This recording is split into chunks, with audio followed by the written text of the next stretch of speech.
नमस्कार साथियों, natural motivation में आप सभी का फिर से स्वागत है। आज मैं सुनाने जा रही हूँ आपको एक और प्रेरणादायक कहानी जिसका शीर्षक है सभी जीव महान होते हैं। ये कहानी मैंने ली है रस्किन बॉन्ड की पुस्तक पालतू बाघ और अन्य कहानियों से।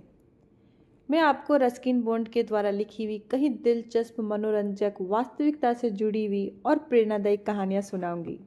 तो हमारी पहली कहानी है जिसका शीर्षक है सभी जीव महान होते हैं। भारत में मैं अपने भाई बहनों के साथ बड़े होने के बजाय पालतू जीव जैसे बंदर, कछुआ, अजगर और चिड़िया के साथ बड़ा हुआ। इन जंगली जीवों को घर में पालने वाले मात्र मेरे दादाजी थे। जैसे कि दादाजी का वह मकान था, इसलिए कोई उन्हें पालतू जीव पालने से रोक नहीं पाता था। परंतु जैसे कि घर का सारा काम देखने वाली मेरी दादी माँ, चाची और कभी कभी आने वाले मामा लोग अपना विरोध जता दिया करते थे, दादाजी और मुझे बहुत सतर्क रहना पड़ता था। हम लोग सभी पालतू जीवों पर निगाह रखे रहते थे। जब दादी माँ को किसी सफ़ेद चूहे या गिलहरी से पीछा छुड़ाना होता था तो कुछ वक्त के लिए मैं उन्हें जैतून के पेड़ के बिल में छुपा देता था। दादाजी का घर और जंगली पशुओं का पिंजड़ा देहरादून में था और मुझे याद है कि मैं वहाँ घोड़े से चलने वाली बग्गी में जाया करता था। आज से 20 साल पहले ऐसा नहीं था कि कार नहीं थी, परंतु उन तलहटी से तांगा ही ठीक तरीके से चलता था। वह कार के समान तेज और नदियों किनारे उनसे भी अधिक विश्वास पात्र साबित होते थे। बारिश के मौसम में जब नदियाँ गहरी भर जाती है, बाहर पानी फैलने लगता है, उस वक्त रोपवे छोड़कर कोई अन्य रास्ता नहीं बचता है। परंतु सूखे महीने में घोड़े सभी पहाड़ियों पर बेहतर साबित होते हैं। जब घोड़ों को चलने में दिक्कत होती है तो हम अपने जूते उतार लेते हैं, अपने शर्ट की बाह पैंट सिकोड़ लेते हैं और साथ में चलने लगते हैं। इस शताब्दी के प्रारंभ में जब दादाजी पहले देहरादून गए थे, तब वहां पहुंचने के लिए सिर्फ रात्रि में मेल कोच ही मिला करते थे। दादाजी को बाहर घूमना बहुत अधिक पसंद नहीं था। वे खरीदारी या फिर हेरोल्ड लोथ या एडी कैंटर, जो देहरादून के पसंदीदा सिनेमाघर थे, वहां फिल्म देखने के लिए दूसरे को भेज देते थे। फिर वे अकेले रह जाते थे और अपने पालतू जानवरों की तथा बगीचे की देखरेख करते। वहां पर कई जानवर थे जिन्हें खाना खिलाना होता था। कुत्ते बहुत ही कोमल प्राणी हैं।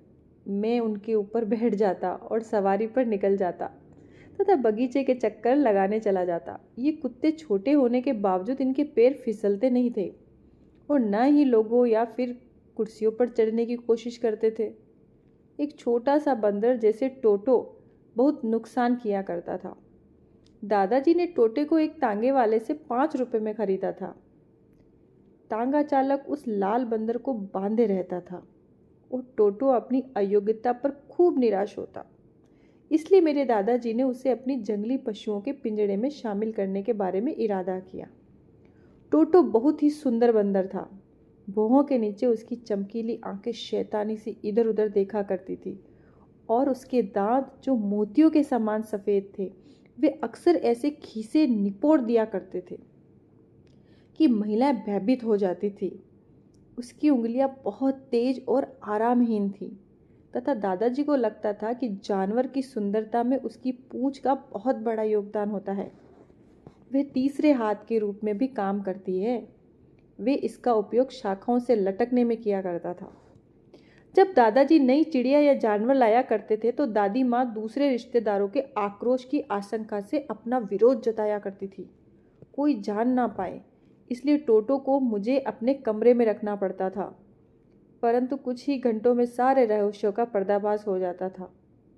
फिर उसके बाद उसे 1 या 2 दिन के लिए अस्तबल में स्थानांतरित कर दिया जाता। मेरे दादाजी को पास के ही सहारनपुर में रेलवे की पेंशन लेने जाना था, इसलिए समस्याओं से बचाने के लिए टोटो को अपने साथ ले गए। दुर्भाग्य से इस बार मैं उनके साथ नहीं जा सका, परंतु बाद में उन्होंने पूरी बात बताई। टोटो को एक काली किट बैग दी गई थी। बैग के धागे बहुत मजबूत हुए थे, जिससे वह अंदर से निकल नहीं सकता था और ना ही उन्हें काट सकता था।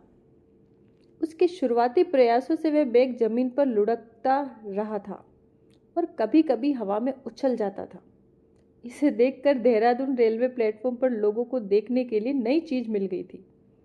टोटो सहारनपुर तक बैग में ही रहा, परंतु जब दादाजी उतरते हुए अपना टिकट दिखा रहे थे तो टोटो ने किसी तरह अपना हाथ बाहर निकाल लिया और फिर अचानक उसने अपना सिर भी किसी तरह बाहर निकाल लिया।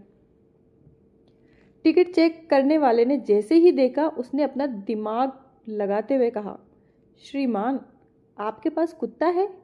आपको कुत्ते का अतिरिक्त भुगतान करना पड़ेगा।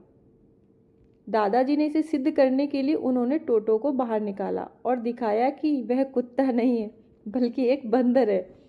अब टिकट चेक करने वाला परेशान हो गया। उसने कुत्ता और बंदर के लफड़े में ना पड़ते हुए 3 रुपये और 4 आने का किराया मांग लिया। इसके जवाब में दादाजी ने अपने जेब से कछुआ निकाला और पूछा, बताओ इस जानवर का कितना लगेगा? वह टिकट चेक करने वाला 1 या 2 रुपये कहने वाला था, परंतु सावधानी बरतते हुए उसने कहा, सर कोई टिकट जरूरी नहीं है। अंततः उसने निर्णय दे ही दिया, किसी भी जीव के लिए कोई किराया नहीं लाया जाएगा। जब हमने पाया कि टोटो का सबसे प्रिय खेल चूहों को पकड़ना है, तब हम उसे अपने साथ रखने के लिए दादी माँ का विश्वास जीतने में कामयाब हुए। चूहे रात्रि में चुपके से अपने बिल से निकलता और घोड़े द्वारा बचा हुआ मक्का उठाने का प्रयास करता, परंतु इसके लिए उन्हें टोटो के क्षेत्र से दूर रहना पड़ता था। वे ऐसे दर्शाता जैसे वे सो रहा हो, परंतु एक आँख खुली हुई से वह देखा करता था।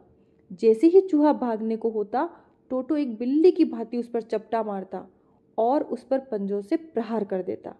ये देखकर दादी माँ ने सोचा कि टोटो का रचनात्मक प्रयोग किया जा सकता है, इसीलिए उसे एक रात कोठारी में डाल दिया जाए, जहां पर एक बड़ा चूहा सारे खाद्य पदार्थों के साथ खिलवाड़ कर रहा था। इसके बाद वह बंदर दादी माँ का चहेता बन गया। इसका सबसे बड़ा फायदा उसे ये मिला था कि सर्दियों की शाम नहाने के लिए उसे एक गर्म पानी से भरा तसला मिल जाया करता था। वह खुद से नहाया करता था। सबसे पहले वह गर्म पानी का अनुमान अपनी उंगलियां डालने से लगाया करता। फिर जैसा कि उसने मुझे देखा हुआ था, पहले वह अपना एक पैर उस तसले में डालता, फिर उसके बाद वह अपना दूसरा पैर उस तसले में डालता। एक बार तो वह साबुन लेकर अपने हाथों से अपने शरीर पर मल रहा था। जब पानी ठंडा हो जाता तो वह उससे बाहर आ जाता और आग सेकने लगता तथा सूखने के पश्चात अपना कोट पहन लिया करता। अगर कोई इस करतब पर हंसने लगता तो वे उसे बहुत दुख पहुंचता था। एक दिन टोटो जलते जलते बचा था। रसोई में बड़ी केतली चाय के लिए पानी उबलने के लिए रख दी गई थी और कुछ देर के लिए टोटो उसके साथ अकेला पड़ गया था। उसने केतली का ढक्कन उठा लिया और यह पाया कि पानी गर्म है। उसने सोचा कि वे इससे नहा सकता है तथा वे सिर ऊपर करके बैठ गया। ये कुछ देर तक तो आरामदायक रहा, परंतु धीरे धीरे पानी गर्म होने लगा था। टोटो ने खुद को ऊपर उठाया, परंतु बाहर ठंड होने की वजह से फिर से बैठ गया। वह लगातार उठना बैठना जारी रखे हुए था। ठंडी हवा झेलने की उसकी हिम्मत नहीं पड़ रही थी। वह तो भला हो समय पर दादी माँ पहुँच गई, वरना वह जिंदा जल गया होता। अगर शैतानी के लिए दिमाग में कोई अंग होगा तो टोटो के दिमाग में बहुत बड़ा अंग लगाया गया होगा। वे हमेशा चीज़ों को टुकड़ों में तोड़ देता था। जब हमारी चाची आती थी तो वे उनकी ओर झपट कर साड़ी पकड़ता था और उनसे छेड़छाड़ करने की कोशिश करता था। मेरे दादा दादी से मिलने बहुत सारे चाचा चाची आया करते थे, पर टोटो की उपस्थिति से वे 1 या 2 दिन से अधिक नहीं रुकते थे। बहरहाल टोटो दादी माँ को पसंद करने लगा था, इसके बावजूद भी कि वह कई दफ़ा उनसे मार भी खा जाता था। जब भी वे उसे आज्ञा देती थी तो वे शांतिपूर्वक उनकी गोद में बैठ जाता था, बजाय वह जैसे अन्य लोगों के साथ चहल पहल किया करता था। टोटो हमारे साथ 1 वर्ष से अधिक समय से रह रहा था, परंतु पिछली सर्दी में अत्यधिक नहाने के कारण उसे निमोनिया हो गया था। दादी माँ ने उसे वस्त्र दिए और दादाजी ने उसे चिकन सूप पिलाया तथा दम पुख्त खिचड़ी खिलाई, परंतु टोटो ठीक नहीं हुआ। उसे बगीचे में एक आम के पेड़ के नीचे जला दिया गया।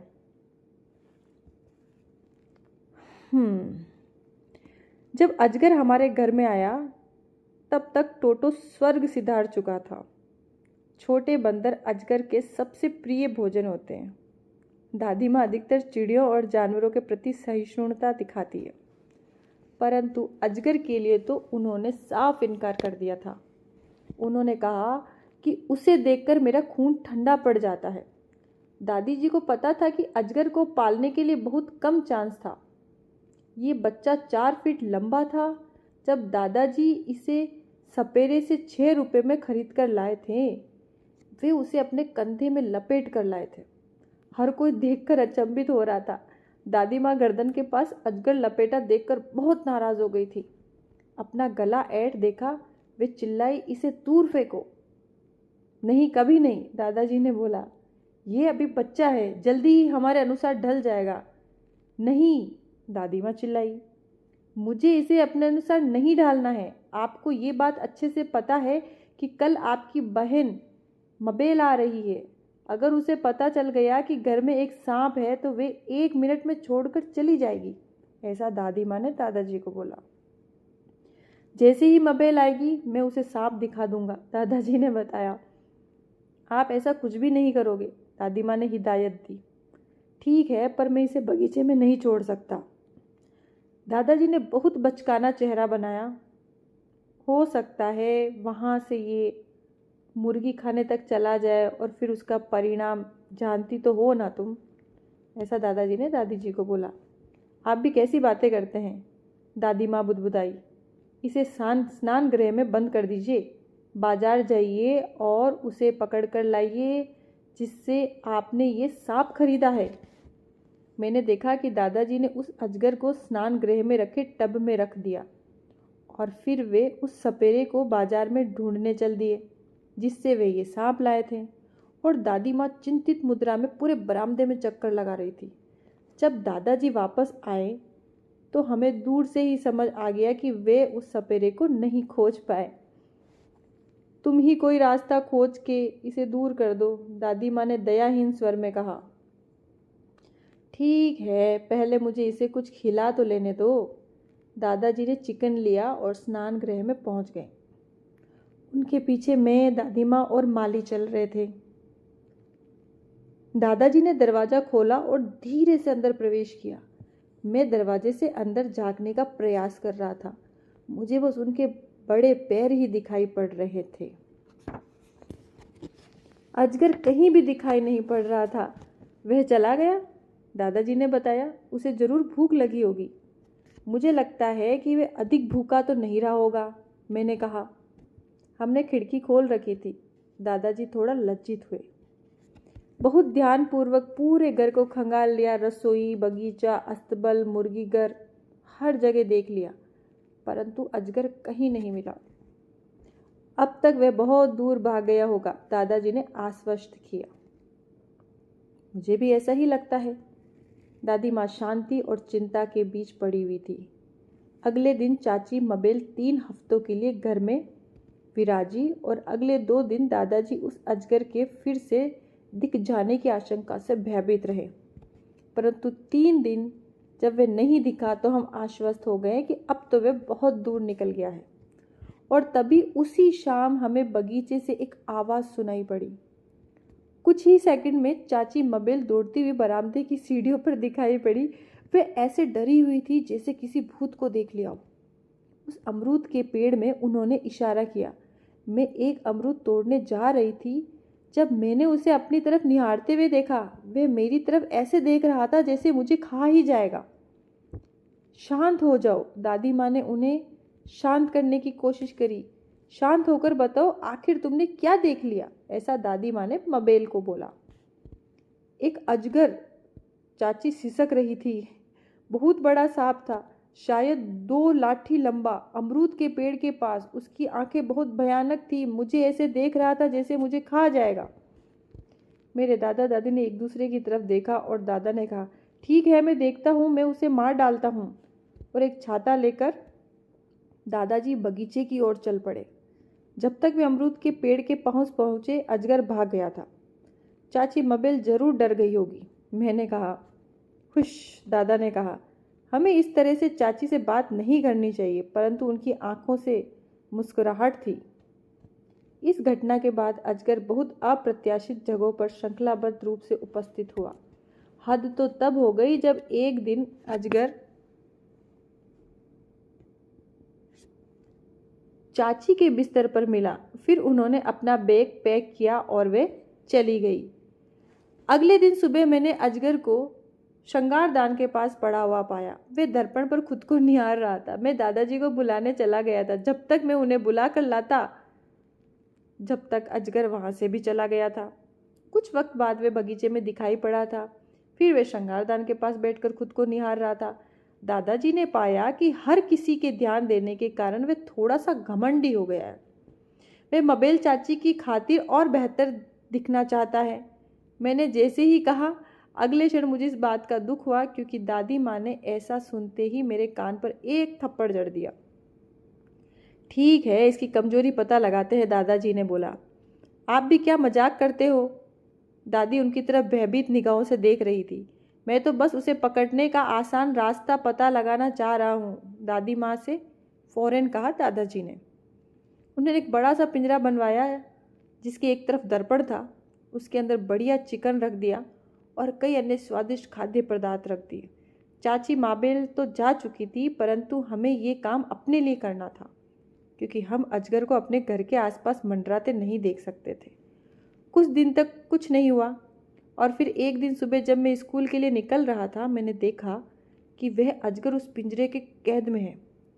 उसने पूरा चिकन खा लिया और अन्य खाद्य पदार्थ भी खा लिए, तथा खुद दर्पण के सामने आराम करते हुए मुस्कुरा रहा है। अगर आप अजगर को मुस्कुराते हुए देख सको तो। मैंने पिंजरे का दरवाज़ा धीरे से खोला, पर उसने मेरी तरफ कोई ध्यान नहीं दिया। वे अपना प्रतिबिंब देखकर खुश था। दादाजी और माली ने उस पिंजरे को तांगे में रख दिया और नदी के उस पार चल दिए। वे उस पिंजरे का दरवाज़ा खोलकर उसे जंगल में छोड़ आए। उसने बाहर निकलने का कोई प्रयास नहीं किया। दादाजी ने बाद में बताया था कि मेरे पास वे दर्पण हटाने का साहस नहीं था। मैंने पहली बार किसी सांप को प्रेम में पड़ते हुए देखा, और मेढक अपना गाना गुनगुना रहे हैं। मेरे दादाजी ये वाक्य तब बोला करते थे जब वे बारिश के पानी के तालाब के पास जाया करते थे। वहां पर काफ़ी मात्रा में कीचड़ और मेढक पाए जाते थे, तथा कभी कभी भैंस भी। एक बार दादाजी कई मेढक घर के अंदर ले आए थे। वे उन्हें एक कांच के जार में खिड़की के पास रखकर भूल गए थे। सुबह के 4 बजे जब सभी लोग एक शोर के साथ जग गए और भयभीत अंदाज में रिश्तेदारों सहित सब लोग रात्रि के कपड़े पहने हुए बरामदे में बैठ गए। लोग क्रोध से तब लाल हो गए जब उन्हें पता चला कि ये शोर दादी जी के मेढकों की वजह से। सुबह होते ही मेढक एक साथ अपना गाना गाने लगे थे। दादी माँ चाहती थी कि मेढकों को बोतल सहित खिड़की के उस पार फेंक दिया जाए, परंतु दादाजी ने कहा, अगर हम ढंग से बोतल को हिला देंगे तो मेढक शांत हो जाएंगे। उन्होंने वैसा ही किया और पूरी राह वे झांकते रहे, ताकि जब भी वे अपना गाना गाने लगे तो बोतल को हिला सके। सौभाग्यवश अगले दिन नौकर ने बोतल का ढक्कन खोलकर देखा कि बोतल में क्या है। जैसे ही उसने ढक्कन खोला तो पाया कि उसमें बड़े बड़े मेढक हैं। यह देखकर डर गया और वे बिना ढक्कन बंद किए हुए वहां से भाग खड़ा हुआ। मेढक उस बोतल से बाहर कूद गया और उन्होंने तालाब का अपना रास्ता अपना लिया। मेरी आदत बन चुकी थी कि मैं खुद को तालाब पर जाया करता था और वहाँ के किनारे तथा छिछले पानी में टहला करता था। मैं अपने जूते उतार कर उस कीचड़ भरे पानी में घुटनों तक टहलता था तथा ऊपरी पानी को हाथ में लेकर खेलता था। एक दिन मैंने पाया कि उस तालाब में कई भैंसें लेटी हुई है। उनका चरवाहा एक लड़का था जो मुझसे उम्र में कुछ बड़ा था। वह तालाब के बीचों बीच नहा रहा था। खुद किनारे तक आने के बजाय वह एक भैंस के ऊपर बैठकर उन्हें हाँकते हुए किनारे आया था। जब उसने मुझे देखा तो तालाब पर से ही मुस्कुराते हुए अपने दांत दिखा दिए। उसका शरीर भूरा था और सूर्य की वजह से उसका चेहरा काला सा हो गया था। उसने मुझे तैरने के लिए बुलाया। मैंने बताया कि मैं तैर नहीं पाता हूँ भाई। उसने मुझे सिखाने का वादा किया। मैं हिचकिचाया कि मेरी दादी माँ बहुत ही सख्त थी और पुराने ख्यालों वाली महिला थी। वे गांव के लोगों के साथ खेलने के लिए मना करती थी, परंतु मेरे दादाजी, जो कई बार धुर्तों के साथ हुक्का पीते नजर आते थे, वे मुझे किसी भी समस्या से बचा सकते थे। मैंने एक कठोर निर्णय लिया और उस लड़के के आग्रह को स्वीकार कर लिया। एक बार कदम उठा लो, लेकिन वे इतना कठोर नहीं लगता। वह अपनी भैंस से नीचे कूद गया और मेरे आसपास तैरने लगा। मैंने भी अपने कपड़े उतार दिए थे और उसके सुझाव का तब तक अनुसरण करने लगा जब तक मैं कुमुदनी के पेड़ की तरह उतारने ना लगा। उसका नाम रामू था और उसने मुझसे वादा किया था कि वह प्रतिदिन दोपहर में मुझे तैरना सिखाएगा। खासकर ये गर्मियों की दोपहर थी, जब सब सोए हुए होते थे, तब हम दोनों मिलते थे। इससे पहले कि मैं तैरना सीखता, मैंने रामू की भैंस के ऊपर बैठकर तालाब में चलना जरूर सीख लिया था। ये कुछ ऐसा ही था जैसे चारों तरफ समुद्र से घिरे द्वीप में खड़ा हूँ। कई बार हम दोनों भैंस की दौड़ने का प्रयास करते थे। हम दोनों अलग अलग भैंस के ऊपर बैठ जाते थे, परंतु वे बहुत ही आलसी जीव था। ऐसा लगता था कि वे किसी खेल के मूड में ही ना हो। वे अपनी पीठ हिलाती और कीचड़ में बैठ जाती। मैं घर में चुपके से घुसकर स्नान गृह में नहाता, फिर अपने कपड़े पहनता। एक दोपहर रामू और मैंने कीचड़ में एक छोटा सा कछुआ प्राप्त किया, जो बिल के पास बैठा हुआ था और कई अंडे दिए थे उसने। रामू ने वे अंडे भोजन के लिए रख लिए और मैंने कछुआ अपने दादाजी को दे दिया। उन्हें कछुआ बहुत पसंद है और उनकी जंगली पशुओं के संग्रह में ये वृद्धि उन्हें और अच्छी लगी। उसे एक बड़े से पानी के टब में ऐसे डाल दिया था जैसे एक समुद्र में चट्टान पड़ी हो। कछुआ टब से बाहर निकल आता और पूरे घर में चक्कर लगाया करता था। एक कुत्ता जब उसे परेशान करता तो वे अपना सर और पैर अपने खोल में खींच लेता था। रामू एक मजदूर के परिवार से था और कभी स्कूल नहीं गया था, परंतु उसे पक्षी और जानवरों के बारे में काफ़ी जानकारी थी। कई पक्षी अवतार होते हैं। रामू ने एक उड़ते हुए पक्षी को देखकर बताया कि नीलकंठ और भगवान शिव जी का अवतार है। शिव जी के नीला कंठ है और इस पक्षी के भी, क्योंकि संपूर्ण मानव जाति को बचाने के लिए वे जहर पी गए थे। उस जहर को अपने गले में रख लिया, जिस वजह से वह नीला पड़ गया। क्या गिलहरियों की भी पौराणिक कहानी है? मैंने एक गिलहरी को पीपल के पेड़ पर चढ़ते हुए देखकर पूछा। हाँ, भगवान कृष्णा इन गिलहरियों को बहुत प्यार करते थे, रामू ने बताया। वे उन्हें अपने बाहों में ले लेते थे और अपनी उंगलियों से हाथ फेरते थे, इसलिए उनके पीठ पर 4 गहरे रंग की धारियां हैं। कृष्ण सांवले थे, इसीलिए ये धारियां उनकी अंगुलियों के निशान हैं। रामू और दादाजी दोनों का मानना था कि हमें चिड़ियों और जानवरों से बहुत सहज होना चाहिए और उन्हें मारना नहीं चाहिए। ये भी ज़रूरी है कि हम उनका सम्मान करें, दादाजी ने कहा है। हमें उनके अधिकार पता होने चाहिए। हर जगह चिड़ियों और जानवरों का रहना दुश्वार होता जा रहा है, क्योंकि हम उन दोनों और जंगलों को ख़त्म करने की कोशिश कर रहे हैं। जैसे जैसे पेड़ कटते जाते हैं, उन्हें जगह बदलनी पड़ती है। ये देहरादून के पास बने जंगलों के लिए बिल्कुल सत्य था, जहाँ पर बाघ और भालू शुरुआत में दिखते थे, परंतु अब सब गायब हो चुके थे। रामू और मैंने गर्मियों की कई दोपहर एक साथ गुजारी थी। मैं उससे जुड़ा हुआ महसूस करता हूँ। हालांकि देहरादून छोड़ने के बाद मैंने कभी उसे नहीं देखा। वे पढ़ और लिख नहीं सकता है, इसलिए हम दोनों संपर्क में नहीं रहे और ना ही कोई अन्य व्यक्ति हम दोनों की मित्रता के बारे में जानता है। बस ये खबर भैंस और कछुए तक ही सीमित थी। उन्होंने हम दोनों को अपने जीवन का साथी मान लिया था। जब मैंने देहरादून छोड़ा तो रामू ने जरूर इस बात की उम्मीद की होगी कि मैं चिड़ियों की तरह कभी ना कभी जरूर वापस आऊँगा। ये थी हमारी आज की कहानी सभी जीव महान होते हैं। रस्किन बॉन्ड की इस कहानी से हमने ये सीखा कि उनके दादाजी प्रकृति प्रेमी थे, सभी जानवरों से प्रेम करते थे, उनका सम्मान करते थे, उन्हें रहने के लिए आश्रय देते थे, उनकी आवश्यकताओं को समझते थे। इस प्रकृति के बिना हमारा जीवन अधूरा है और हमें इस प्रकृति की इज्जत करनी चाहिए, चाहे वो पेड़ पौधे हो या जीव जंतु हो। अगर प्रकृति ही नहीं रहेगी तो हमारा अस्तित्व भी संकट में जरूर आएगा। तो इस कहानी से हमने ये सीखा कि हमें पशु पक्षियों और पेड़ पौधों से प्रेम करना चाहिए। ये प्रकृति ही वास्तविकता है। इसी के साथ धन्यवाद।